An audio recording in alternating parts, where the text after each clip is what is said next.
Welcome to KN education. ಇವತ್ತು ನಾವೇನು ನೋಡ್ತಾ ಹೋಗೋಣ ಅಂತಂದರೆ ಆ್ಯಕ್ಷನ್ ಪೊಟೆನ್ಷಿಯಲ್. ನಿನ್ನೆ ಆಲ್ರೆಡಿ ನಾವು ನರ್ವ್ ಫೈಬರ್ ನೋಡಿದ್ವಿ. ಇವತ್ತು ನಾವೇನು ನೋಡ್ತಾ ಹೋಗೋಣ, ಆ್ಯಕ್ಷನ್ ಪೊಟೆನ್ಷಿಯಲ್ನ ನೋಡ್ತಾ ಹೋಗೋಣ. ಆ್ಯಕ್ಷನ್ ಪೊಟೆನ್ಷಿಯಲಲ್ಲಿ ನಾವು ಏನೇನು ನೋಡಬೇಕು ಅಂತಂದರೆ, ಫಸ್ಟು ಇಂಟ್ರೊಡಕ್ಷನನ್ನು ನೋಡ್ತೀರಾ. ಸೆಕೆಂಡ್ ನಾವೇನು ನೋಡಬೇಕು,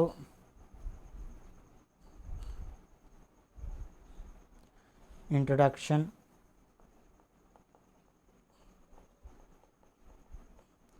ಸೆಕೆಂಡ್ RMP ಅಂದರೆ ಏನು ಅಂತ ತಿಳ್ಕೊಬೇಕು. ಥರ್ಡ್ ನಾವು ಆ್ಯಕ್ಷನ್ ಪೊಟೆನ್ಷಿಯಲ್ ಅಂದರೆ ಏನಂತ ತಿಳ್ಕೊಬೇಕು. ಆ್ಯಕ್ಷನ್ ಪೊಟೆನ್ಷಿಯಲ್ನ ಟೈಪ್ಸ್ ಯಾವ್ಯಾವ ಬರ್ತಾವೆ ಅಂತ ತಿಳ್ಕೊಬೇಕು. ಯಾವ್ಯಾವ ರೀತಿ ಆ್ಯಕ್ಷನ್ ಪೊಟೆನ್ಷಿಯಲ್ ಕ್ಲಾಸಿಫಿಕೇಷನನ್ನು ಮಾಡಿದ್ದಾರೆ ಅಂತ ನೋಡಬೇಕು. ಆ್ಯಕ್ಷನ್ ಪೊಟೆನ್ಷಿಯಲ್ನ ಕ್ಲಾಸಿಫಿಕೇಷನ್ ಒಳಗಡೆ ಯಾವ್ಯಾವ ಬರ್ತವೆ ಅಂತಂದರೆ ಇಲ್ಲೇ ಹೇಳ್ಬಿಡ್ತೀನಿ. ಡಿಪೋಲಾರೈಸೇಷನ್ ಬರುತ್ತೆ ಹಾಗೂ ರೀಪೋಲಾರೈಸೇಷನ್ ಬರುತ್ತೆ.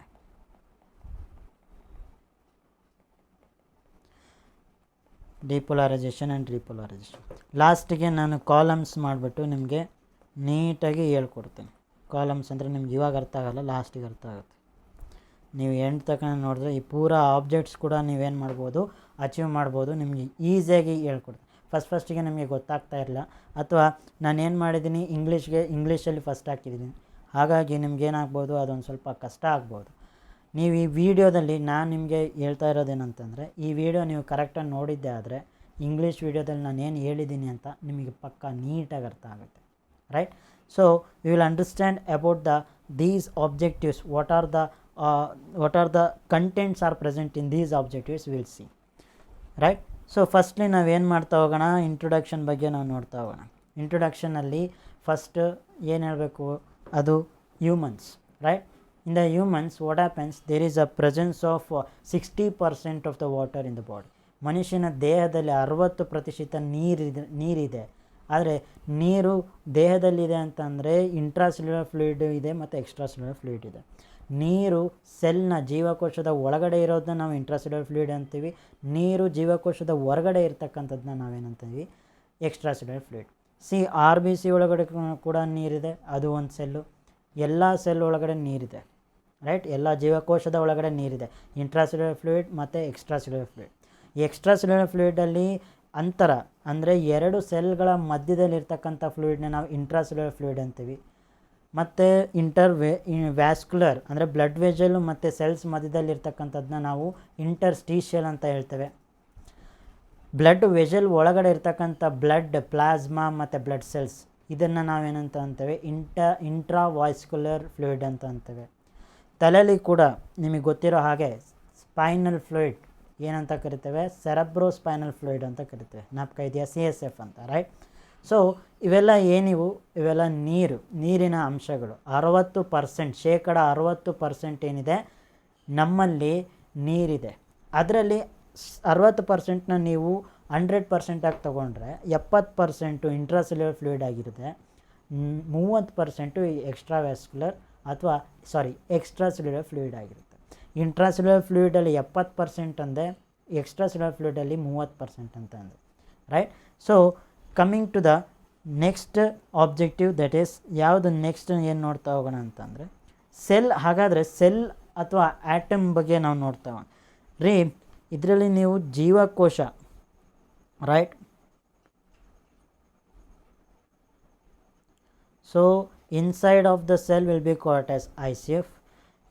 Out of the cell will be called as extracellular fluid. ನೀರು ಒಳಗಡೆ ಇದ್ದರೆ ICF ಅಂತೀವಿ. ಎಷ್ಟಿದೆ? ಅದು 70% ಇದೆ. ಹೊರಗಡೆ ಎಷ್ಟಿದೆ? 30% ಇದೆ. Right? In the cell we have a nucleus. ಹೌದಾ? In the cell we have nucleus. In the atom also there is a presence of nucleus.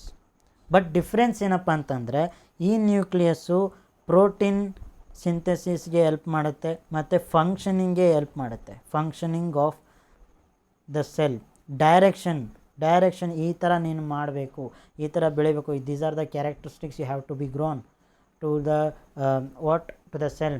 ನೀನಿಂಥ foreign bodies ಬಂದಿದೆ, ಅವ್ರಿಗೆ ನೀನು ಏನು ಮಾಡಬೇಕು, ಸಾಯಿಸಬೇಕು ಅಥವಾ ಕಟ್ ಮಾಡಬೇಕು. So you have to spill it out ಅಂತ ಅಂದರೆ ಯಾವ್ದು ಹೆಲ್ಪ್ ಮಾಡುತ್ತೆ? The nucleus will guide it by giving the message that is in the message R N A. Okay, messenger R N ಎಯಿಂದ ಮೆಸೇಜ್ ಕೊಟ್ಟು ಏನು ಮಾಡುತ್ತೆ, ನೀನು ಈ ರೀತಿ ಮಾಡಬೇಕು ಅಂತ ಸೆಲ್ ಮೂಲಕ ಇನ್ಫಾರ್ಮೇಷನ್ನ ಕೊಡ್ತಾ ಹೋಗುತ್ತೆ. ಆ್ಯಟಮಲ್ಲಿ ನ್ಯೂಕ್ಲಿಯಸಲ್ಲಿ ಏನಿರುತ್ತೆ ಅಂತಂದರೆ ಒಂದು ಪ್ರೋಟಾನ್ ಪಾಸಿಟಿವ್ಲಿ ಚಾರ್ಜ್ ಇರುತ್ತೆ, ಇನ್ನೊಂದು ನ್ಯೂಟ್ರಾನ್ ಅದೇನೂ ಚಾರ್ಜ್ ಇರಲ್ಲ. ಓಕೆ, ಸೊ ನ್ಯೂಟ್ರಾನ್ ಅದು ನ್ಯೂಕ್ಲಿಯಸ್. ಬಟ್ ಹೊರ್ಗಡೆಯಿಂದ ಏನು ಈಗ ಕಾಣಿಸ್ತಾ ಇದೆಯಲ್ಲ, ಹೊರ್ಗಡೆಯಿಂದ ಇರ್ತಕ್ಕಂಥದ್ದು ಈ ನೆಗೆಟಿವ್ಲಿ ಚಾರ್ಜ್ನ ನಾವು ಎಲೆಕ್ಟ್ರಾನ್ ಅಂತ ಕರಿತೇವೆ. ಯಾಕಪ್ಪ ಈ ಆ್ಯಟಮ್ ಬಗ್ಗೆ ಸರ್ ಈ ಥರ ಮಾತಾಡ್ತಾ ಇದ್ದಾರೆ ಅಂತ ನೀವು ತಿಳ್ಕೊಂಡಿರ್ಬೋದು. ಆ್ಯಟಮಲ್ಲಿ ನಾವೇನು ನೋಡ್ತಾ ಹೋಗ್ತಿದ್ದೀವಿ, ನೆಗೆಟಿವ್ಲಿ ಚಾರ್ಜ್ ಹಾಗೂ ಪಾಸಿಟಿವ್ಲಿ ಚಾರ್ಜ್ ನೋಡ್ತಾ ಹೋಗ್ತಿದ್ದೀವಿ, ರೈಟ್. ಔಟರ್ ಆರ್ಬಿಟಲ್ಲಿ ನಿಮಗೆ 4 ಎಲೆಕ್ಟ್ರಾನ್ಸ್ ಕಾಣ್ತಾ ಇದೆ, ರೈಟ್. ಅದರಲ್ಲಿ ಒಂದು ಯಾವುದಾದ್ರೂ ಎಸ್ಕೇಪ್ ಆಗಿ ಹೊರ್ಗಡೆ ಬಂದರೆ ಆ ಥರ ಆ್ಯಟಮ್ ಇದ್ದರೆ, okay, so the atom which loses atom next ಪೇಜಲ್ಲಿ ಬರೆಯೋಣ.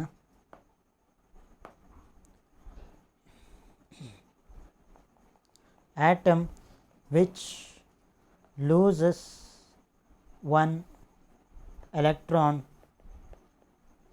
ಅದನ್ನು ನಾವೇನಂತ ಕರಿತೇವೆ, will be called as cation. ಅದನ್ನು ನಾವು Na+ ತಗೊಳ್ಳಿ, ಎಕ್ಸಾಂಪಲ್ Na+ ತಗೊಳ್ಳಿ, ಅಥವಾ Ca2+ ತಗೊಳ್ಳಿ, right. So these are all what, these are all cations. Cations ಅಂತಂದರೆ ಯಾವುದೇ ಒಂದು atom is one of the this one smallest particle which resembles the properties of the element. ಸೋಡಿಯಂನ ಒಂದು element ತೊಗೊಂಡ್ರೆ ಆ ಆ್ಯಟಮ್ನ ಒಂದು ಏನು ಪ್ರಾಪರ್ಟಿ ಇದೆ, ಸೊ ಓವರಾಲ್ ದ ಎಲಿಮೆಂಟ್ನ ಪ್ರಾಪರ್ಟಿ ಏನಿದೆ ಆ್ಯಟಮಲ್ಲೂ ಕೂಡ ಇರುತ್ತೆ, right. So that is nothing but the atom. But ion ಅಂತಂದರೆ, so whenever there is a charged, whenever there is a presence of charge on the atom, ಇದು ನೇಮಲ್ಲಿ, okay, N A ಅಂದರೆ sodium, ಹೌದಾ. ಅದ್ರ ಮೇಲ್ಗಡೆ ಏನಿದೆ, there is a presence of ಏನಿದೆ, ಒಂದು ಪ್ಲಸ್ ಇದೆ ಇಲ್ಲ ಮೈನಸ್ ಇದೆ. ಪ್ಲಸ್ ಇದ್ದರೆ ಕ್ಯಾಟ್ಅಯಾನ್, ಮೈನಸ್ ಇದ್ದರೆ ಆ್ಯನಯಾನ್ ಅಷ್ಟೇ. ಸೊ ಪ್ಲಸ್ ಅಂತಂದ್ರೇನು, ಇದರಲ್ಲಿ ಒಂದು ಎಲೆಕ್ಟ್ರಾನ್ ಲಾಸ್ ಆಗಿದೆ ಅಂತ ಅರ್ಥ. ಆ್ಯನಯಾನ್ ಅಂತ ಅಂದ್ರೇನು, ಇರೋ ಅಂಥ ಎಲೆಕ್ಟ್ರಾನ್ಸೇ ನಮಗೆ ಸಾಕಾಗ್ತಿಲ್ಲ, ಅದ್ರಾಗ ಬೇರೆ ಇನ್ನೊಂದು ಎಲೆಕ್ಟ್ರಾನ್ಸ್ ಬಂದು ಜೋಡಣೆ ಆದರೆ ಅದನ್ನು ನಾವೇನಂತ ಅಂತೇವೆ, ಆ್ಯನಯಾನ್ ಅಂತೀವಿ. ಆ್ಯನಯಾನ್ನ ಬರೆದು ಬಿಡೋಣ. ಇದು ಕ್ಯಾಟ್ಅಯಾನ್ ಆಯಿತು. So atom which carries extra electrons loses 1 electron will be called as monocation, ಆ ಥರ ಏನಾದರೂ ಕರೀತಾರೆ. So loses electrons will be called as cation, loses or the atom which carries the extra electron will be called as what, electron will be called as anion. ಇದು ಅರ್ಥ ಆಯಿತು ಅಂದ್ಕೊಳ್ತೀನಿ. Okay, so next ಹೋಗೋಣ. ಆ್ಯನಯಾನ್ ಮತ್ತು cation ಏನಕ್ಕೆ ಇವೆಲ್ಲ ಬೇಕಾಗಿರೋದು ನಮಗೆ, right.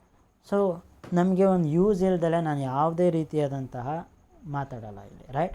So there is some purpose, that's why we have talking about the atom and ion or cation or anion, right. Excitability ಅಂತ ಇದೆ, ರೈಟ್. ಎಕ್ಸೈಟಬಿಲಿಟಿ ಏನು ಬರೀ ಒಳಗಡೆಯಿಂದ ಮಾತ್ರ ಆಗುತ್ತಾ, ಇಲ್ಲ, ಹೊರಗಡೆ ಕೂಡ ಆಗುತ್ತೆ, ರೈಟ್. ಸೊ ನಾನು ನರ್ವ್ನ ಇಲ್ಲಿ ಬರೆದ್ಬಿಡ್ತೀನಿ, ನರ್ವ್ ಸೆಲ್ನ ಬರೆದ್ಬಿಡ್ತೀನಿ. This is one of the nerve cell. ಅದ್ರ ಮೇಲ್ಗಡೆ ಏನಿದೆ, ಮೈಲಿನ್ ಶೀತ್ ಇದೆ, ಹೌದಾ.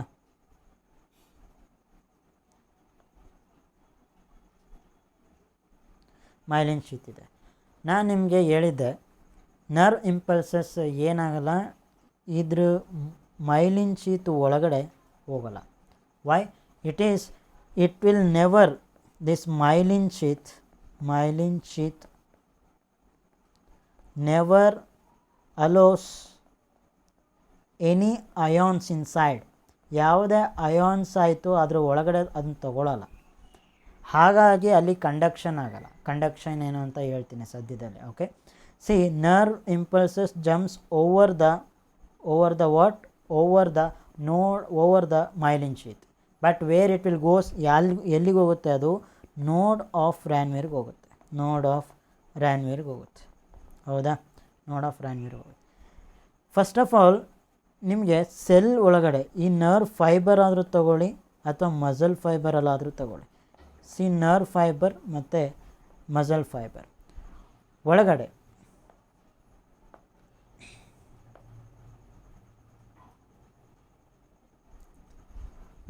ಏನಿದೆ, there is a presence of negatively charged. Negatively charge ಅಂತಂದ್ರೆ ಏನು, ಎಕ್ಸ್ಟ್ರಾ ಆ್ಯನಯನ್ಸ್ ಇದೆ, ಆಟಮ್ಸಲ್ಲಿ ಎಕ್ಸ್ಟ್ರಾ ಆ್ಯನಯನ್ಸ್ ಇದೆ, right. There is a high negative in nature. ಒಳಗಡೆಗೆ ಭಾಳ ನೆಗೆಟಿವ್ ಇದೆ.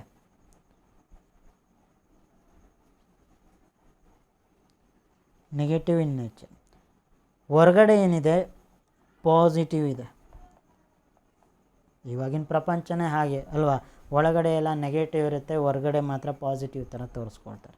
So that is nothing but ಹೊರಗಡೆ ಏನಿದೆ ಪಾಸಿಟಿವ್ ಇದೆ. ಸೆಲ್ಲಲ್ಲೂ ಕೂಡ ಮನುಷ್ಯನಲ್ಲಿ ಇದೆ ಅಂತಂದರೆ ಒಳಗಡೆ ನೆಗೆಟಿವ್ ಇದೆ, ಹೊರಗಡೆ ಪಾಸಿಟಿವ್ ಇದೆ, right. So positive ions are present outside of the cell, negative charged ions are present inside of the cell. See inside there is a presence of phosphate, okay, ಅದು ನೆಗೆಟಿವ್. ಹೊರಗಡೆ ಏನಿದೆ, there is a presence of sodium, okay. So inside ಯಾವುದರ ಪ್ರತಿಶತ ಜಾಸ್ತಿ ಆಗಿದೆ, ಇಲ್ಲಿ negative ಅಯಾನ್ಸ್ನ ಜಾಸ್ತಿ ಆಗಿದೆ. ಹೊರಗಡೆ ಹಾಗಾದರೆ ಹೊರಗಡೆ ನೆಗೆಟಿವ್ ಇಲ್ಲವೇ ಇಲ್ವಾ? ಹಾಗಂತ ಹೇಳಿಲ್ಲ, ನೆಗೆಟಿವ್ ಇದೆ, ಬಟ್ ಯಾವುದಿದೆ ಭಾಳ ಕಡಿಮೆ ಪ್ರಮಾಣದಲ್ಲಿ ಇದೆ. ಅದರ ಹೆಸರೇನು, ಕ್ಲೋರಿನ್, ಓಕೆ. ಕ್ಲೋರಿನ್ ಹೊರಗಡೆ ಎಷ್ಟಿದೆ, ಉಪ್ಪಿನ ಜೊತೆ ಇದೆ, ಓಕೆ, ಉಪ್ಪು. That means Na+ and Cl- is present outside of the cell. Inside of the cell ಹಾಗಾದರೆ ಒಳಗಡೆ ಯಾವುದು ಇಲ್ವೇ ಇಲ್ವಾ? ಯಾವ ಕ್ಯಾಟಯನ್ಸು ಇಲ್ವಾ? ಇದೆ. ಯಾವ ಕ್ಯಾಟಯನ್ಸ್ ಇದೆ ಅಂತಂದರೆ K+ ಇದೆ, ಅಂದರೆ ಪೊಟ್ಯಾಷಿಯಮ್ ಇದೆ, right. So potassium ions are present inside of the cell in more amount, okay. The highest ಇಲ್ಲಿ ಬರಿತಾ ಇರೋದು ನಾನಿಲ್ಲಿ ಬರಿತಾ ಇದ್ದೀನಲ್ಲ, ಇದರ ಅರ್ಥ ಏನು, ಇದರ ಕಾನ್ಸಂಟ್ರೇಷನ್ಸ್ ಅಲ್ಲಿ ಜಾಸ್ತಿ ಇದೆ ಅಂತ. ಕ್ಲೋರಿನ್ ಒಳಗಡೆನೂ ಇರ್ಬೋದು, ಫಾಸ್ಫೇಟ್ ಹೊರಗಡೆನೂ ಇರ್ಬೋದು. ಆದರೆ ಇದರ ಕಾನ್ಸಂಟ್ರೇಷನ್ ಏನಿದೆ, ದ ಕಾನ್ಸಂಟ್ರೇಷನ್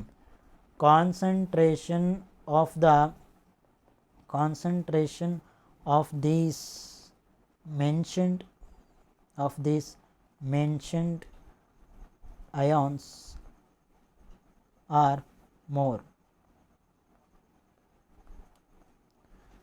Na+ನ ಕಾನ್ಸಂಟ್ರೇಷನ್ ಹೊರಗಡೆ ಜಾಸ್ತಿ ಇದೆ, K+ನ ಕಾನ್ಸಂಟ್ರೇಷನ್ ಒಳಗಡೆ ಜಾಸ್ತಿ ಇದೆ, ಫಾಸ್ಫೇಟ್ನ ಕಾನ್ಸಂಟ್ರೇಷನ್ ಒಳಗಡೆ ಜಾಸ್ತಿ ಇದೆ, Cl- ಕಾನ್ಸಂಟ್ರೇಷನ್ ಹೊರಗಡೆ ಜಾಸ್ತಿ ಇದೆ, ರೈಟ್. ಬಟ್ ಇನ್ ಶಾರ್ಟ್ ನಾವೇನು ಹೇಳಬೇಕು, ನಾವು ಇಷ್ಟೊಂದೆಲ್ಲ ತಲೆ ಕೆಡಿಸ್ಕೊಳ್ಳೋ ಅವಶ್ಯಕತೆಯೇ ಇಲ್ಲ.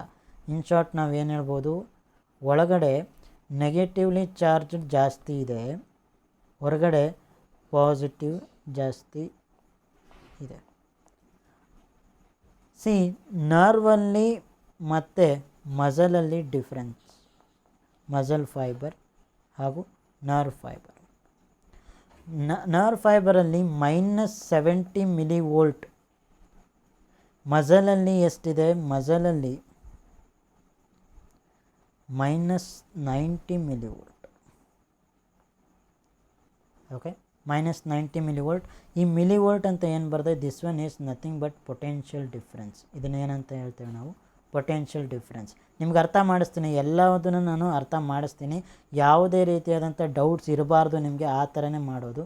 ಯಾವುದೇ ಕಾರಣಕ್ಕೂ ನೀವೇನಾಗಬೇಡಿ, ಬೇಜಾರಾಗಬೇಡಿ, ಓಕೆ. ಕರೆಕ್ಟಾಗಿ ನೀಟಾಗಿ ಹೇಳ್ಕೊಡ್ತೇನೆ, ಯಾವುದೇ ರೀತಿಯಾದಂಥ ತೊಂದರೆ ಬೇಡ, ಓಕೆ. ಸೊ ಒಳಗಡೆ -70 ಮಿಲಿವೋಲ್ಟ್ ಇದೆ, ಹೊರಗಡೆ -90 ಮಿಲಿವೋಲ್ಟ್ ಇದೆ. ಏನಿದು ಪೊಟೆನ್ಷಿಯಾಲಿಟಿ. ಒಳಗಡೆ ನ್ಯೂಕ್ಲಿಯಸ್ ಮೇಂಟೈನ್ ಮಾಡುತ್ತೆ, ಬೌಂಡ್ರಿನ ಮೇಂಟೈನ್ ಮಾಡೋದು ಯಾವುದು, ಮೆಂಬ್ರೇನ್. ಬೌಂಡ್ರೀಸ್ನ ಮೇಂಟೈನ್ ಮಾಡೋದು ಯಾವುದು, ಮೆಂಬ್ರೇನ್, ಹೌದಾ. ಸೊ ಮೆಂಬ್ರೇನ್ಗೂ ಒಂದು ಪೊಟೆನ್ಷಿಯಾಲಿಟಿ ಇರಬೇಕು, ಒಂದು potentiality, right. So that one will called as membrane potential. What you call membrane potential. ಅದಕ್ಕಿದೆ ಮೆಂಬ್ರೇನ್ ಪೊಟೆನ್ಷಿಯಲ್, ಅದಕ್ಕಿದೆ. ಒಳಗಡೆ ಎಷ್ಟು ಮೇಂಟೈನ್ ಮಾಡಬೇಕು, -70 ಮಿಲಿವೋಲ್ಟ್. ಹೊರಗಡೆಯಿಂದ ಒಳಗಡೆ ಡಿಫ್ರೆನ್ಸ್ ನೋಡಿದಾಗ ಪೊಟೆನ್ಷಿಯಾಲಿಟಿ, ಹೊರಗಡೆ ಎಷ್ಟಿರಬೇಕು, ಒಳಗಡೆ ಎಷ್ಟಿರಬೇಕು ಅಂತ ಡಿಫ್ರೆನ್ಸ್ ನೋಡಿದಾಗ ಒಳಗಡೆ -70 ಮಿಲಿವೋಲ್ಟ್ ಇರಬೇಕು ನರ್ವ್ ಫೈಬರಲ್ಲಿ, ಅದು membrane potential, okay. So muscle ಫೈಬರಲ್ಲಿ -90 ಮಿಲಿವೋಲ್ಟ್ ಇರಬೇಕು, ಅದ್ರ ಪೊಟೆನ್ಷಿಯಲ್ ಯಾವುದು, -90 ಮಿಲಿವೋಲ್ಟ್ ಡಿಫ್ರೆನ್ಸ್. ಓಕೆ, ಇಷ್ಟಿರಬೇಕು, ಡಿಫ್ರೆನ್ಸ್ ಇರಬೇಕು ಅಂತೇಳಿ ಇದೆ, ರೈಟ್. ಸೊ ಇದು ಈ ರೀತಿ ಇದ್ದರೆ ನಾವು ಇದನ್ನು ಏನಂತ ಕರಿತೇವೆ, resting membrane potential. Okay, so definition ಬರೆದ್ಬಿಡೋಣ. ಒಂದು ಫಸ್ಟ್ ಹೇಳ್ಕೊಡ್ತೀನಿ. ಇಲ್ಲಿ ಮೆಂಬ್ರೇನ್ ಇದೆ, ಇಲ್ಲಿ ಪ್ಲಸ್ ಇದೆ, ಇಲ್ಲಿ ಮೈನಸ್ ಇದೆ, ಮೈನಸ್ ಜಾಸ್ತಿ ಇದೆ. ಓಕೆ, -70 ಮಿಲಿವೋಲ್ಟ್ ಇಲ್ಲಿ ಕಂಪೇರ್ ಮಾಡಿದಾಗ ಡಿಫ್ರೆನ್ಸ್ ತೆಗೆದಾಗ ಇದರಲ್ಲಿ ಎರಡರಲ್ಲೂ ಡಿಫ್ರೆನ್ಸ್ ತೆಗೆದಾಗ ಎಷ್ಟು ಬಂತು, -70 ಮಿಲಿವೋಲ್ಟ್ ಬಂತು. ಬಟ್ ಇದರಲ್ಲಿ ಮಸಲ್ ಫೈಬರಲ್ಲಿ ಎಷ್ಟು ಬರುತ್ತೆ, -90 ಮಿಲಿವೋಲ್ಟ್ ಬರುತ್ತೆ, ಅಷ್ಟೇ ಡಿಫ್ರೆನ್ಸ್, ಇನ್ನೇನಿಲ್ಲ. Okay, so let we write the definition of the resting membrane potential.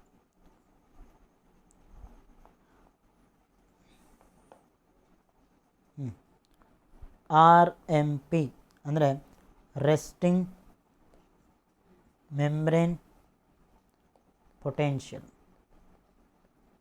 Resting membrane potential ಅಂತಂದರೆ ಆ ಪೊಟೆನ್ಷಿಯಲ್ ಡಿಫ್ರೆನ್ಸ್ ಇರುತ್ತೆ, ಎಲ್ಲಿ just across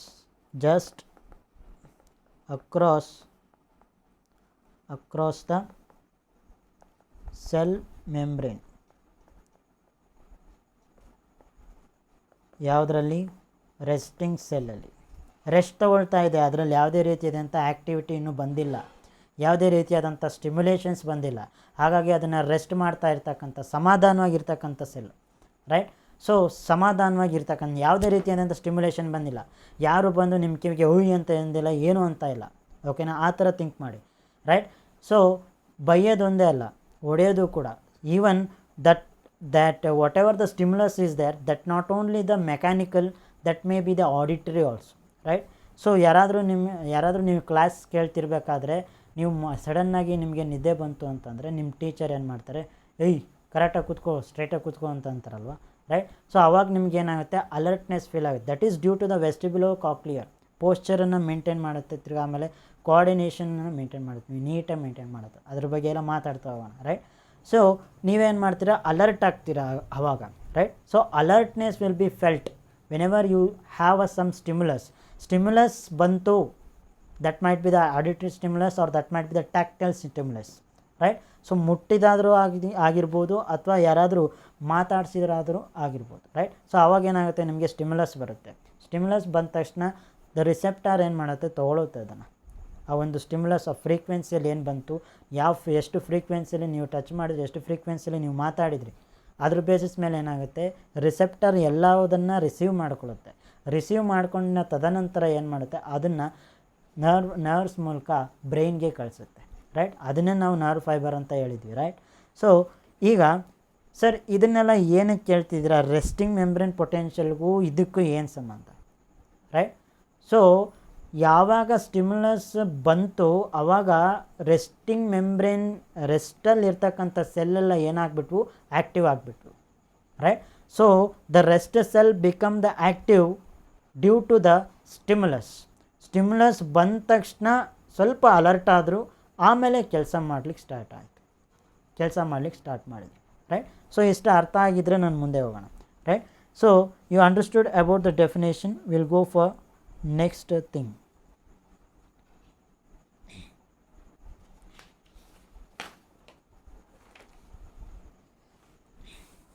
Excitability.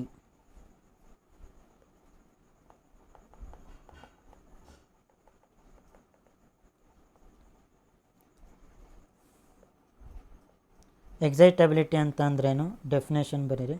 It is defined as ability by which nerve responses to a stimulus either ಹೊರಗಡೆಯಿಂದ ಆಗಿರ್ಬೋದು ಅಥವಾ ಒಳಗಡೆಯಿಂದ ಆಗಿರ್ಬೋದು. ಒಳಗಡೆಯಿಂದ ಬರ್ತಕ್ಕಂಥದ್ದಂದರೆ ಏನು, ಒಳಗಡೆ ಇರ್ತಕ್ಕಂಥದ್ದು ಮೋಟಾರ್ ಫಂಕ್ಷನ್ಸ್ ಆಗಿರ್ಬೋದು, ಅದು ಹೋಗ್ತಾ ಇದೆ. The stimulus is that given by the motor area ಅದೆಲ್ಲ ಹೇಳ್ತೀನಿ ನಾನು. Primary motor cortex area. So ಅದರಿಂದ ಏನಾಗುತ್ತೆ, motor stimulation that has been given to have a motor function. ಒಂದು ಯಾವುದೋ ಒಂದು ಚಟುವಟಿಕೆ ಮಾಡಲಿಕ್ಕೆ ಫಂಕ್ಷನ್ಸ್ಗೆ ನರ್ವ್ ಇಂಪಲ್ಸಸ್ನ ಕಳಿಸ್ತಾ ಇದೆ, ಬ್ರೈನಿಂದ ಕಳಿಸ್ತಾ ಇದೆ. ಬ್ರೈನಿಂದ ಕಳಿಸ್ತಿರೋದ್ರಿಂದ there is a presence of cell excitability. ಹೌದಾ? ಎಕ್ಸೈಟಬಿಲಿಟಿ ಅಂತಂದ್ರೇನು? It is defined as ability by which nerve response to that stimulus. Nerve ಏನು ಮಾಡುತ್ತೆ, ಆ ಸ್ಟಿಮ್ಯುಲಸ್ಗೆ ರೆಸ್ಪಾನ್ಸ್ ಮಾಡುತ್ತೆ.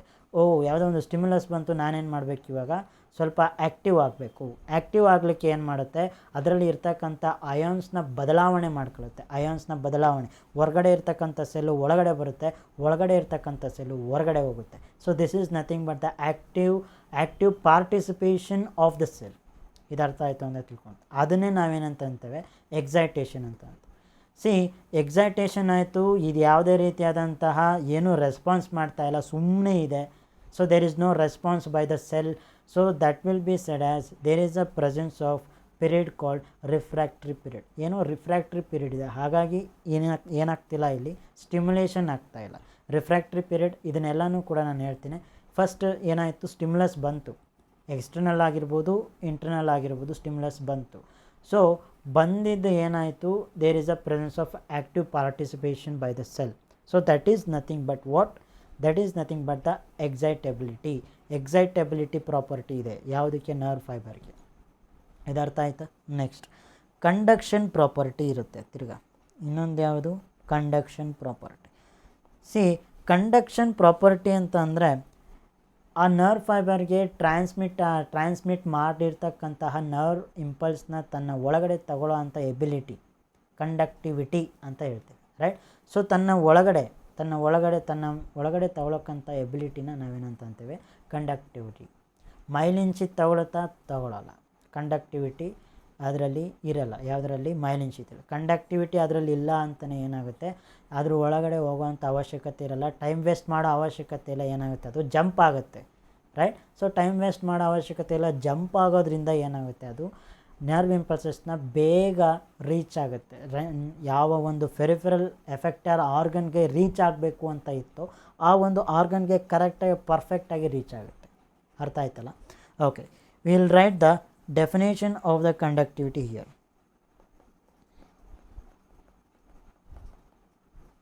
Conductivity is the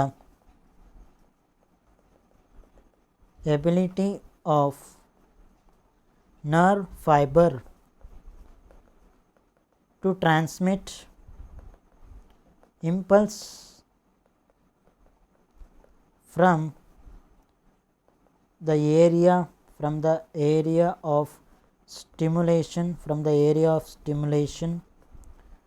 ಒಂದು ಏರಿಯಾಯಿಂದ ಇನ್ನೊಂದು ಏರಿಯಾಕ್ಕೆ ಏನಾಗುತ್ತೆ, ಈ ಒಂದು ಸ್ಟಿಮ್ಯುಲೇಷನ್ ಪಾಸ್ ಆಗುತ್ತೆ. ಓಕೆ, ಸೊ ಸ್ಟಿಮ್ಯುಲೇಷನ್ ಮೆಸೇಜ್ ಏನಾಗುತ್ತೆ, ಪಾಸ್ ಆಗುತ್ತೆ. So that one will called as conductivity. Okay, next ನೋಡ್ತಾ ಹೋಗೋಣ. ಎಕ್ಸೈಟಬಿಲಿಟಿ ಆ್ಯಂಡ್ ಕಂಡಕ್ಷನ್ ಇದೆಲ್ಲ ಆಗುತ್ತೆ, ಕರೆಕ್ಟ್. ಕಂಡಕ್ಟಿವಿಟಿ ಆಗುತ್ತೆ, ಬಟ್ ಯಾವುದರಲ್ಲಿ ಬೇಗ ಫಾಸ್ಟಾಗಿ ಆಗುತ್ತೆ?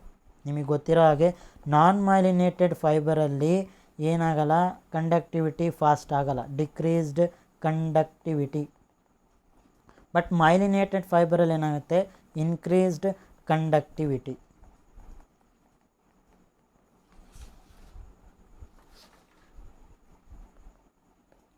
ರೈಟ್? ಸೊ ಇನ್ಕ್ರೀಸ್ಡ್ ಕಂಡಕ್ಟಿವಿಟಿ ಇಲ್ಲಿ ನೀವು ಕಲಿಯೋದು ಸ್ವಲ್ಪ ಇದೆ. ಓಕೆ,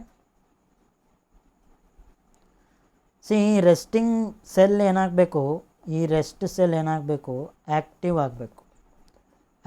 ಆಗಬೇಕು ಅಂತಂದರೆ ಅದ್ರ ಒಳಗಡೆ ಇರ್ತಕ್ಕಂತಹ ನೆಗೆಟಿವ್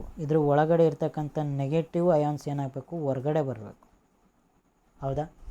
ಅದರಲ್ಲಿ ಹೊರಗಡೆ ಇರ್ತಕ್ಕಂಥ ಪಾಸಿಟಿವ್ ಏನಾಗಬೇಕು, ಒಳಗಡೆ ಬರಬೇಕು. ಪಾಸಿಟಿವ್ ಅಯಾನ್ಸ್ ಒಳಗಡೆ ಬರಬೇಕು, ನೆಗೆಟಿವ್ ಅಯಾನ್ಸ್ ಹೊರಗಡೆ ಹೋಗಬೇಕು, ರೈಟ್? ಸೊ ಅವಾಗ ಏನಾಗುತ್ತೆ, ಅದನ್ನು ನಾವೇನಂತ ಕರಿತೇವೆ, so that one will called as excitation occurs. So that has become an active ಆಯಿತು, ಸೆಲ್ ಏನಾಯಿತು, ಆ್ಯಕ್ಟಿವ್ ಆಯಿತು. ಸೊ ಆ್ಯಕ್ಟಿವ್ ಸೆಲ್ ಆಯಿತು ಯಾವಾಗ, ನೆಗೆಟಿವ್ ಅಯಾನ್ಸ್ ಹೊರಗಡೆ ಹೋಗೋದ್ರಿಂದ ಆ್ಯಕ್ಟಿವ್ ಆಯಿತು ಅನ್ನೋದಲ್ಲ, ಪಾಸಿಟಿವ್ ಅಯಾನ್ಸ್ ಒಳಗಡೆ ಬರೋದ್ರಿಂದ ಆ್ಯಕ್ಟಿವ್ ಆಯಿತು ಅಂತ ಅಂತೇವೆ. ಓಕೆ, ಸೊ ಪಾಸಿಟಿವ್ ಅಯಾನ್ಸ್ ಒಳಗಡೆ ಬರೋದ್ರಿಂದ ಏನಾಗುತ್ತೆ, so that process will called as ಡಿಪೋಲರೈಸೇಷನ್. ಅದನ್ನು ನಾವೇನಂತ ಕರಿತೇವೆ, ಡಿಪೋಲರೈಸೇಷನ್. ಸಿ, ಮೇಲ್ಗಡೆಯಿಂದ ಏನು ಬಂತು, ನರ್ವ್ ಇಂಪಲ್ಸ್ ಬಂತು. ನರ್ವ್ ಇಂಪಲ್ಸ್ ಬಂದ ತಕ್ಷಣ ಅದು ಅಲರ್ಟ್ ಆಯಿತು. ಅಲರ್ಟ್ ಆದ ತಕ್ಷಣ ಏನಾಯಿತು, ಮೇಲಿರ್ತಕ್ಕಂಥ ಪ್ಲಸ್ ಅಯಾನ್ಸ್ ಎಲ್ಲ ಒಳಗಡೆ ಬಂದವು, ಮೈನಸ್ ಅಯಾನ್ಸ್ ಎಲ್ಲ ಹೊರಗಡೆ ಹೋಯಿತು. Right, so that one will called as ಡಿಪೋಲರೈಸೇಷನ್. C, ಆದರೆ ಇಲ್ಲಿ ನಂಬರ್ ಆಫ್ ಚಾನಲ್ಸೇ ಜಾಸ್ತಿ ಇದ್ದರೆ, ಇಲ್ಲಿ ನಂಬರ್ ಆಫ್ ಚಾನಲ್ಸೇ ಜಾಸ್ತಿ ಇದ್ದರೆ ಏನಾಗುತ್ತೆ, ಅಥವಾ ಇಲ್ಲಿ ಮೈಲಿನೇಷನ್ನೇ ಇಲ್ಲ ಅಂತಂದರೆ ಏನಾಗುತ್ತೆ, ಇಲ್ಲಿಂದ ಪ್ಲಸ್ ಅಯಾನ್ಸ್ ಬರಬೇಕು ಮತ್ತು ಈ ಕಡೆಯಿಂದನೂ ಪ್ಲಸ್ ಅಯಾನ್ಸ್ ಬರಬೇಕು, ಇಲ್ಲಿಂದ ಕೂಡ ಪ್ಲಸ್ ಅಯಾನ್ಸ್. ಈ ರೀತಿ number of channels will releases the plus ions, means there is a late or there is a delay for depolarization, or there is a delay in excitation, or we can say there is a delay in reaching the nerve impulses towards the stimulus. Okay, so ಇದು ಏನಾಗುತ್ತೆ, delay ಆಗುತ್ತೆ myelin sheath ಇಲ್ಲ ಅಂತ ಅಂದರೆ. That's why the non myelinated fibre is decreased its conductivity, whereas the myelinated fiber has increase in conductivity. Myelinated fibre ಅಂತಂದರೆ myelin sheath ತಗೊಳುತ್ತೆ ಅಂತಲ್ಲ, the conductivity of the node of Ranvier ಏನಿದೆ ಬೇಗ ತಗೊಳುತ್ತೆ ಅಂತ. Okay, so the conductivity of the, so it will jumps over the myelin sheath. ಇದು ಅರ್ಥ ಆಯಿತು ಅಂದ್ಕೊತೀನಿ. Okay, getting to the next point, that is about action potential. ಇವಾಗ actual ಒಂದು ಇದಕ್ಕೆ ಬಂದುಬಿಡೋಣ. Action potential. See, membrane potential ಇದೆ. You know about the membrane potential. This is the membrane potential. Membrane potential ಏನಾದರೂ ಫ್ಲಕ್ಚುವೇಟ್ ಆದರೆ, is there any fluctuation, increase in membrane potential or decrease in membrane potential, that fluctuation will be said as action potential. Okay, so definition barita hogana. The potential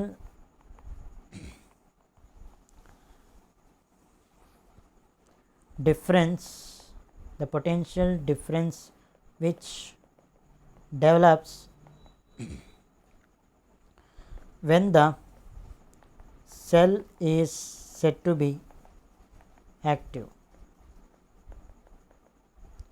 It is known as what? Action potential. Okay, action potential ಅಂದರೆ ಅರ್ಥ ಆಯ್ತಲ್ಲ. ಈಗ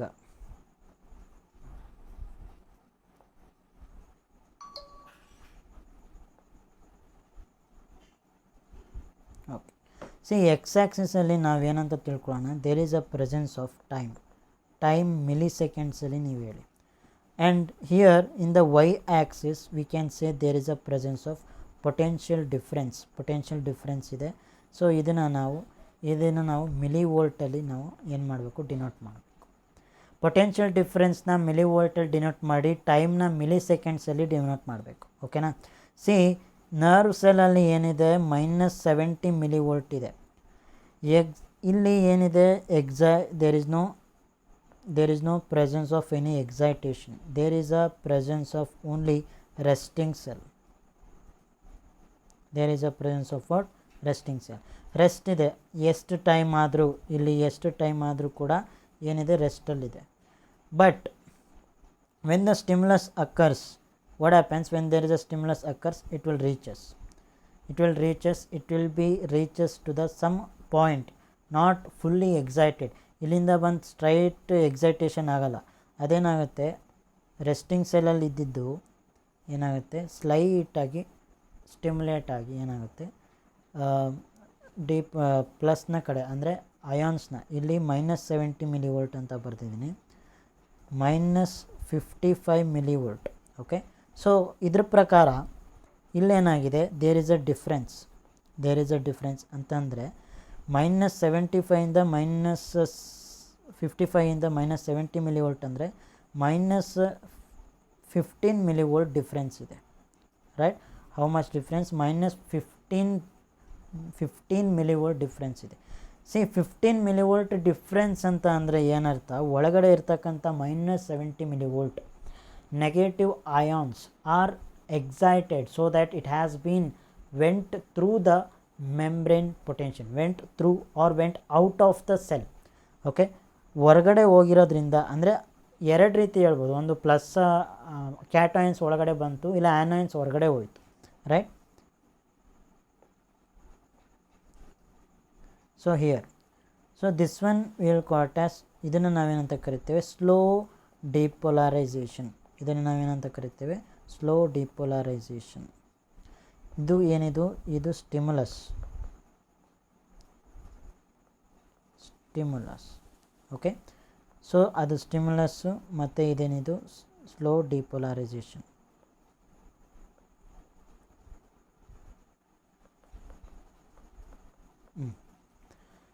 C this point is firing level. ಇದನ್ನು ನಾವೇನಂತ ಅಂತೀವಿ firing point or firing level.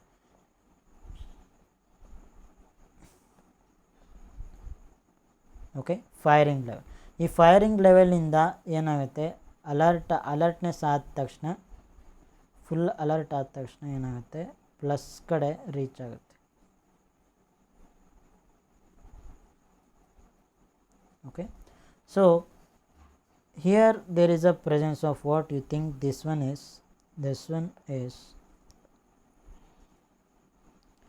ಇದು 0 ಅಂತ ತಿಳ್ಕೊಳ್ಳಿ. ಇಲ್ಲಿ +35 ಮಿಲಿವೋಲ್ಟ್, ಇಲ್ಲಿ 0 ನ್ಯೂಟ್ರಲ್ಗೆ ರೀಚ್ ಆಗುತ್ತೆ. ನ್ಯೂಟ್ರಲ್ಗೆ ರೀಚ್ ಆಗುತ್ತೆ. ಇದು ಪಾಸಿಟಿವ್ ಕಡೆ, ಪಾಸಿಟಿವ್ ಸೈಟ್. ಇದೇನಿದು ಪಾಸಿಟಿವ್ ಸೈಟ್, ಇದೇನಿದು ನೆಗೆಟಿವ್ ಸೈಟ್. ನೆಗೆಟಿವ್ ಸೈಟ್ ಇಂದ ಏನಾಗುತ್ತೆ, ಪಾಸಿಟಿವ್ ಸೈಟ್ಗೆ ರೀಚ್ ಆಗುತ್ತೆ ಒಂದು graph, right. So this one action potential graph. What it is? Action potential graph. Firing level ಇಂದ ಪಾಸಿಟಿವ್ಗೆ ರೀಚ್ ಆಯಿತು. This one is the end of, ಇದನ್ನು ನಾವೇನಂತ ಕರಿತೇವೆ, ಇದನ್ನು whole from stimulus up to the peak level, the spike potential ಅಂತ ಕರಿತೇವೆ. ಇದನ್ನೇನಂತ ಕರಿತೇವೆ ನಾವು spike potential. C overall this one we will call it as depolarization. What do you call? Depolarization.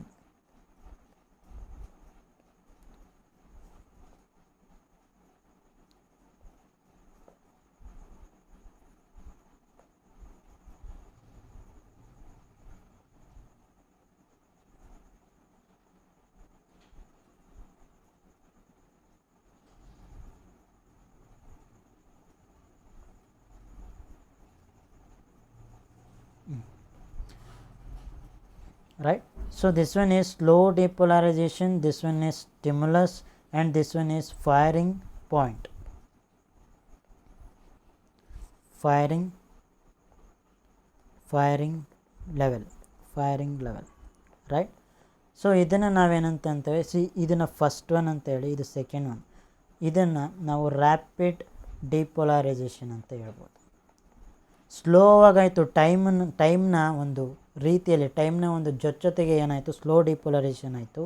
ಇಲ್ಲಿ ಏನಾಗ್ತಾ ಇದೆ, ಪೀಕ್ ಲೆವೆಲ್ಗೆ ಹೋಗ್ತಾ ಇದೆ. ಪೀಕ್ ಲೆವೆಲ್ಗೆ ಹೋಗ್ತಾ ಇರೋದನ್ನ ನಾವೇನಂತೀವಿ ರ್ಯಾಪಿಡ್ ಡಿಪೋಲರೈಸೇಷನ್. ಅಂದರೆ ಇಂಟ್ರಾಸೆಲ್ಯುಲರ್ ಫ್ಲೂಯಿಡಲ್ಲಿ ಇರ್ತಕ್ಕಂತಹ ನೆಗೆಟಿವ್ ಅಯಾನ್ಸ್ನ ಖಾಲಿಯಾಗಿ ಪಾಸಿಟಿವ್ ಅಯಾನ್ಸ್ ಏನಾಗಿದೆ ಜಾಸ್ತಿ ಒಳಗಡೆ ಬರ್ತಾ ಇದೆ. So that one will call as rapid ಡಿಪೋಲರೈಸೇಷನ್.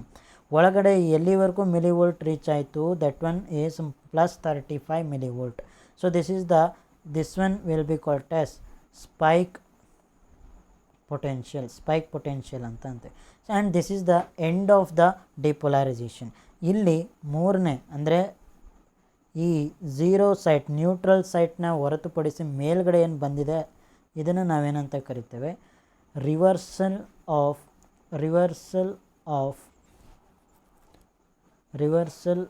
The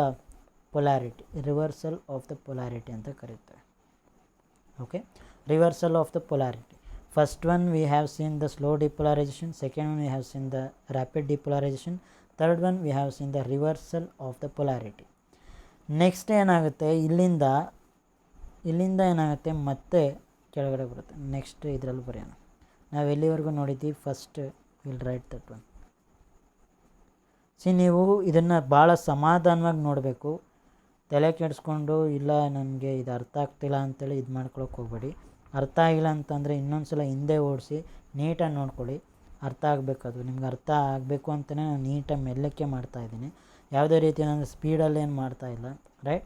so 35 plus 35 millivolt, ಇಲ್ಲೇನಿದೆ -70 ಮಿಲಿವೋಲ್ಟ್, ಇಲ್ಲೇನಿದೆ -55 ಮಿಲಿವೋಲ್ಟ್, ಮತ್ತು ಇಲ್ಲಿ ಈ ಭಾಗದಲ್ಲಿ ಏನಿದೆ, ಈ ಭಾಗದಲ್ಲಿ ನ್ಯೂಟ್ರಲ್ ಇದೆ, ರೈಟ್, ನ್ಯೂಟ್ರಲ್ ಇದೆ. ಇಲ್ಲಿಂದ ಏನಾಯಿತು, from here there is a presence of resting cell, ಇದನ್ನು ರೆಸ್ಟಿಂಗ್ ಸೆಲ್ ಅಂತ ಹೇಳಿದ್ವಿ. ಇಲ್ಲಿಂದ ಮತ್ತೆ ಕಂಟಿನ್ಯೂಷನ್ ಎಲ್ಲಿವರೆಗೂ ಹೋಯಿತು, ಇಲ್ಲಿಂದ ಕಂಟಿನ್ಯೂಷನ್ ಸ್ಲೋ ಡಿಪೋಲರೈಸೇಷನ್ ಆಯಿತು, ಡಿಪೋಲರೈಸೇಷನ್. ಮತ್ತು ಇಲ್ಲಿಂದ ಏನಾಯಿತು, ಇಲ್ಲಿಗೆ ರೀಚ್ ಆಯ್ತಲ್ಲ. So this one will be called as rapid depolarization,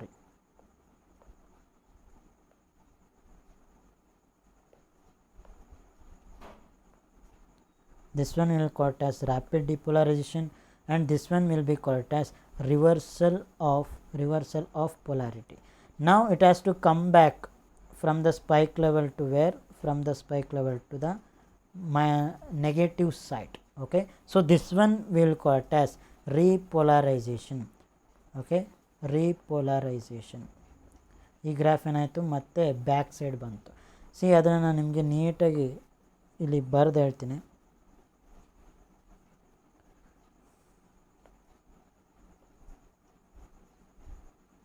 okay, so there is a presence of what, there is a presence of sodium channel and there is a presence of potassium channel.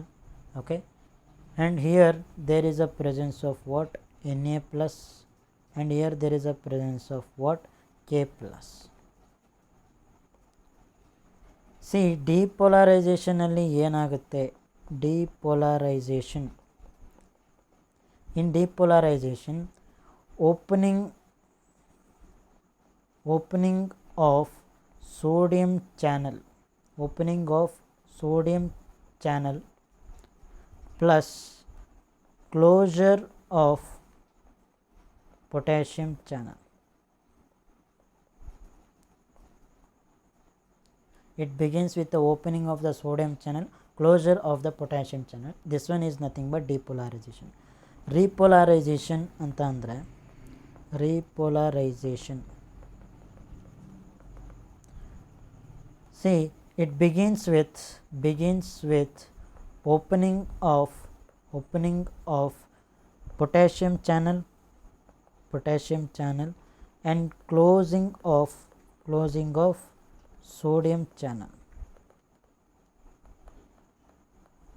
Okay, so first stimulus, whenever there is a presence of stimulus that excited to the cell, that time what happens, all the positive, ಎಲ್ಲ positive cations ಏನಾಗುತ್ತೆ ಒಳಗಡೆ ಬರುತ್ತೆ.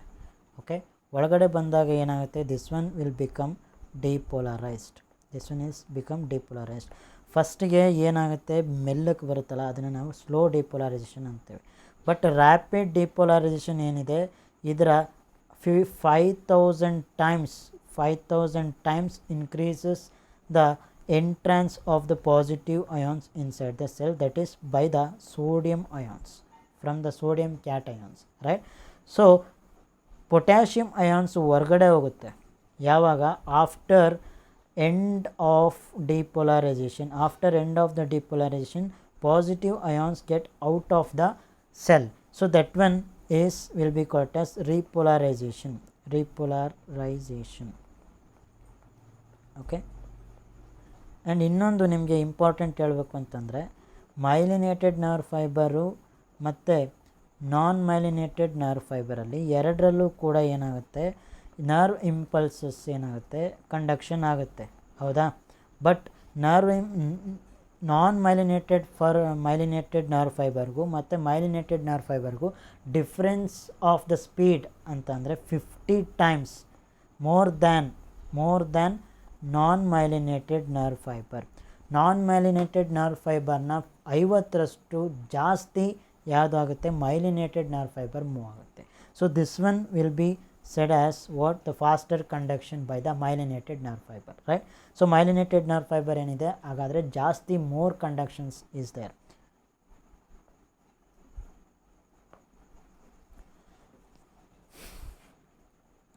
active cell ಹೌದಾ, active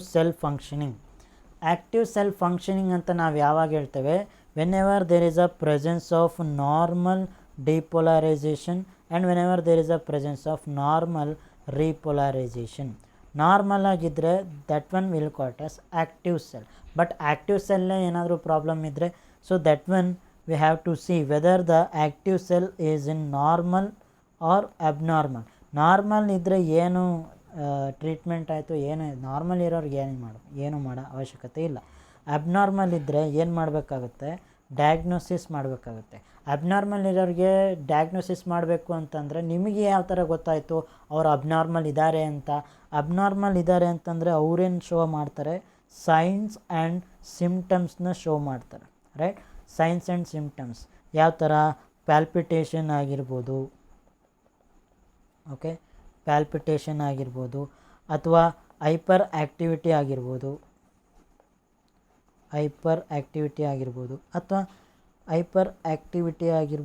ಅಥವಾ depression ಆಗಿರ್ಬೋದು, ಅಥವಾ mania ಆಗಿರ್ಬೋದು. ಈ ರೀತಿ ಕ್ಯಾರೆಕ್ಟರಿಸ್ಟಿಕ್ಸ್ನ ಅವ್ರು ಏನಾದರೂ ತೋರಿಸ್ತಾ ಇದ್ದರೆ there is a problem in the conduction, there is a problem in the impulses conductions from the by the nerve cell, okay? So by the nerve cell, so there is a problem in the active nerve cell. Conduction is there but there is a problem in the conduction. Problem ಇದೆ ಅಂದರೆ excitability ಆಗೋದ್ರಲ್ಲಿ problem ಇದೆ ಅಥವಾ conductivity ಆಗೋದ್ರಲ್ಲಿ problem ಇದೆ. There by the active cell may have the normal depolarization or it may have the normal repolarization. Normal ಇರ್ಬೋದು ಯಾವುದರಲ್ಲಿ, normal body ಫಂಕ್ಷನಲ್ಲಿ. ನಾರ್ಮಲ್ ಡಿಪೋಲರೈಸೇಷನ್ ಹಾಗೂ ನಾರ್ಮಲ್ ರಿಪೋಲರೈಸೇಷನ್ ಇರುತ್ತೆ. ಬಟ್ ಅಬ್ನಾರ್ಮಲ್ ಬಾಡಿ ಫಂಕ್ಷನಲ್ಲಿ ಏನಿರುತ್ತೆ, these two are having some problem in depolarization or repolarization of the nerve fibre, right? So ನಾವು ಇನ್ನು ಮುಂದೆ ಏನು ನೋಡ್ತಾ ಹೋಗೋಣ.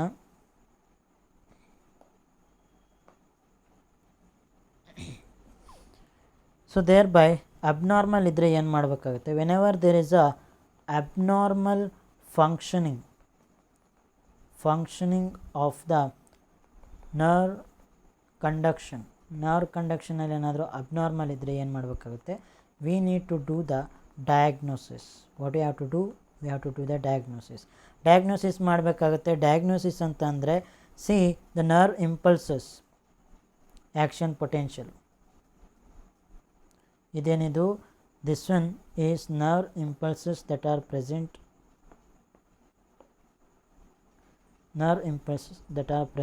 in the which one, that are present in the action potential graph. ಅದನ್ನು ನಾವು ಯಾವುದ್ರಲ್ಲಿ ನೋಡ್ತೀವಿ, ಈ ಜಲ್ಲಿ ನೋಡ್ಬೋದು, electro ಎನ್ಸೆಫೆಲೋಗ್ರಾಮ್.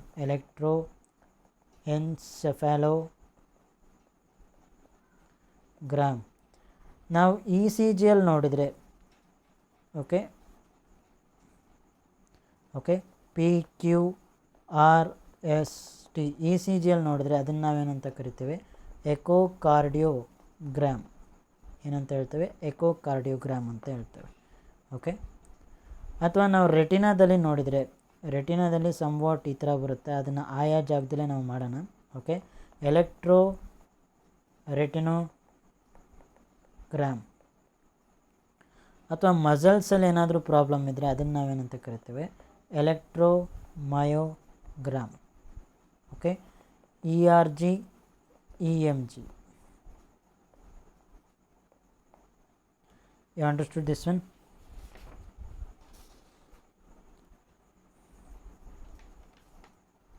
Okay, lastly we will write the definition of the repolarization. Repolarization na definition ಬರೆಯೋಣ. ಏನು ಹೇಳಿದ್ದೆ ನಾನು? Closer of sodium channel begins with closure of sodium channel and opening of potassium channel ಏನಾಗುತ್ತೆ? ಓಪನ್ ಆಗುತ್ತೆ. ಪೊಟ್ಯಾಷಿಯಮ್ ಚಾನಲ್ ಓಪನ್ ಆಗೋದ್ರಿಂದ potassium ions ಏನಾಗುತ್ತೆ? ಹೊರಗಡೆ ಹೋಗುತ್ತೆ. Begins with the closure of the sodium ions ಇರೋದ್ರಿಂದ ಅಲ್ಲೇನಾಗುತ್ತೆ? There is no depolarization. There is no further depolarization at the time of repolarization. Repolarization ಆಗಬೇಕಾದ್ರೆ ಯಾವುದೇ ರೀತಿಯಾದಂಥ ಡಿಪೋಲರೈಸೇಷನ್ ಆಗಲ್ಲ. There is no presence of depolarization at the time of repolarization. That's why, so there is no entry of the sodium ions inside the cell, but there is a exiting of potassium ions from the intracellular fluid to the extracellular fluid. So this is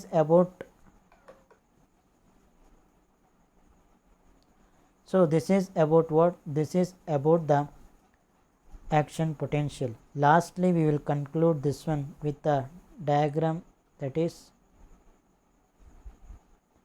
column ಹಾಕ್ಕೊಂಡು ನಾವು ಏನು ಮಾಡೋಣ ಅಂತ ಹೇಳಿದ್ವಿ. we have to do the difference. We will see the difference between nerve cell fiber and another one is muscle fiber. nerve cell ಅಲ್ಲಿ ಮತ್ತೆ nerve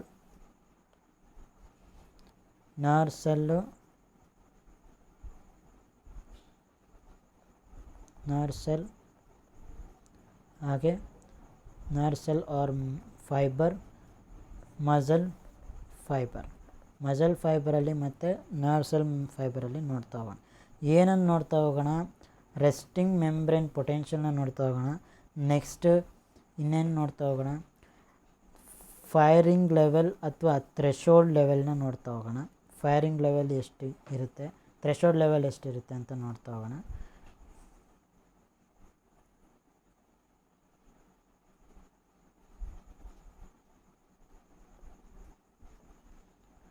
ಲಾಸ್ಟಿಗೆ ಇನ್ನೊಂದೇನು, ಎಂಡ್ ಆಫ್ ದ ಡಿಪೋಲರೈಸೇಷನ್ ಎಷ್ಟಿದೆ ಅಂತ ನೋಡ್ತಾ ಹೋಗೋಣ. Okay, so end of the ಡಿಪೋಲರೈಸೇಷನ್. RMP, resting membrane potential in nerve cell fiber, is how much? minus 70 millivolt. RMP of the muscle fiber is minus 90 millivolt.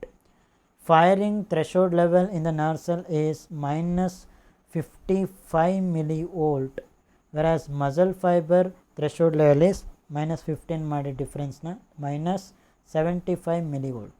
End of the depolarization in the nerve cell is plus 35 millivolt. ಹಾಗಾದರೆ ಇಲ್ಲೆಷ್ಟಿರುತ್ತೆ?